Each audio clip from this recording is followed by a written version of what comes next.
کیا ہے یہ حاجی صاحب؟ میرے اپنے ذاتی کپڑے ہیں اور یہ کفن ہے. میری بیوی کی خواہش تھی کہ میرے وہاں سے کفن. آپ کہاں سے آئے ہیں؟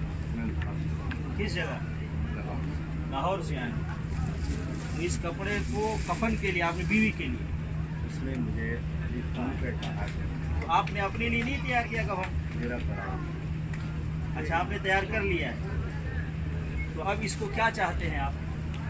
بس دیواروں کے ساتھ لگانا چاہتے ہیں. دیوار کے ساتھ یہ دیوار کے ساتھ لگانا چاہتے ہیں. تو یہ دیوار کے ساتھ اگر اس کفن کو لگا دیا جائے تو کیا فائدہ ہوگا؟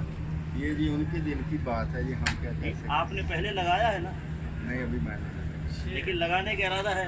ارادہ کیا تو ڈرتا ہوا لگایا. وہی بتا رہا ہوں، ڈرتے ہوئے لگایا کہیں نہیں، ڈرتے ہوئے لگایا ہے. لگایا ہی نہیں. تو جو غلط کام ہوتا ہے اس کرنے سے ڈرتا ہے آدمی، ہے نا. اپنی بیوی کے ساتھ جاتے ہوئے ڈر نہیں لگتا، لیکن دوسری بیوی کے ساتھ جاتے ہوئے ڈر لگتا ہے نا. تو غلط کام کرتے ہوئے ہمیشہ ڈر لگتا ہے. شراب پیتے ہوئے ڈر لگتا ہے، لیکن جوس پیتے ہوئے ڈر نہیں لگتا ہے نا. تو اس لیے کام غلط ہے، آپ کا دل کہتا ہے ہاں نا. یہ تو بات دل کہتا ہے غلط ہے، لیکن پھر بھی آپ اس کو کرنا چاہ رہے ہیں. میں نے پوچھا اس لیے نہیں کرنا چاہیے. نہیں، پتھر کو لگانے سے کیا ملے گا؟ ہم اللہ کی عبادت کرتے ہیں. بہت اچھا. برکت کا مالک اللہ ہے، برکت اللہ کی طرف سے آتی ہے، اور اللہ رب العالمین برکت اہل ایمان اور نیک عمل کرنے والے کو دیتا ہے. ورنہ اگر بے ایمان ہے، بد عمل ہے، تو اس کو اگر نبی صلی اللہ علیہ وسلم کا جبہ بھی مل گیا کفن کے لیے تو اس کو فائدہ نہیں دے گا.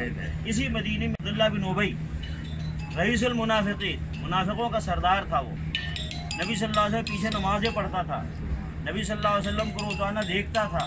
جب اس کی وفات ہو گئی تو نبی صلی اللہ علیہ وسلم کا جبہ اس کو دیا گیا کفن کے لیے. لیکن پھر بھی اللہ نے کیا کہا؟ ان المنافقین فی الدرک الاسفل من النار.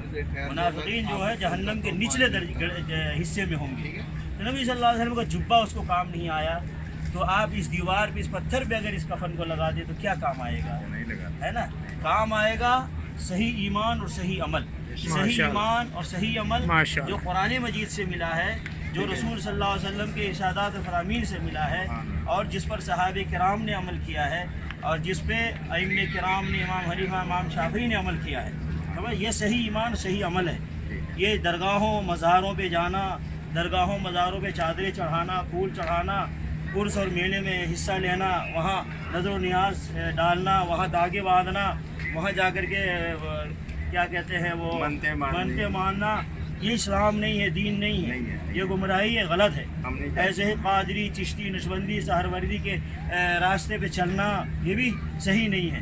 ہمیں چلنا ہے محمد رسول اللہ صلی اللہ علیہ وسلم کے راستے پہ، اور ان کے بعد ابو بکر صدیق رضی اللہ تعالیٰ عنہ کے راستے پہ، عمر فاروق رضی اللہ تعالیٰ عنہ کے راستے پہ، عثمان اور علی رضی اللہ عنہما کے راستے پہ، ہے نا.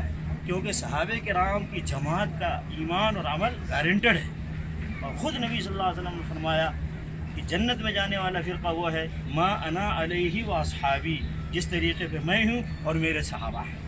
تو نبی علیہ السلام نے یہ نہیں سکھایا کہ اس کیا کہتے ہیں کہ کفن کے کپڑے کو آ کر کے میرے گھر کے دیوار پہ لگاؤ، میرے گھر کے چوکٹ پہ لگاؤ، پتھر پہ لگاؤ. اس بات پہ کہ پسینے سے بھی اللہ اکبر. سمجھ میں آ گئی نا بات؟ آپ کے ذریعے دنیا والوں کو پیغام ملے گا کہ یہ کام صحیح نہیں، غلط ہے. جب نبی صلی اللہ علیہ وسلم کے اس مسجد میں اس پتھر پہ لگانے سے کوئی فائدہ نہیں ہے، تو درگاہوں مزاروں کے دیواروں اور پتھروں پہ کچھ لگانے سے کیا ہوگا؟ سمجھ آ گئی. یہ کام نہیں نہیں کرنا. بیوی کو بھی سمجھا سمجھا دیں.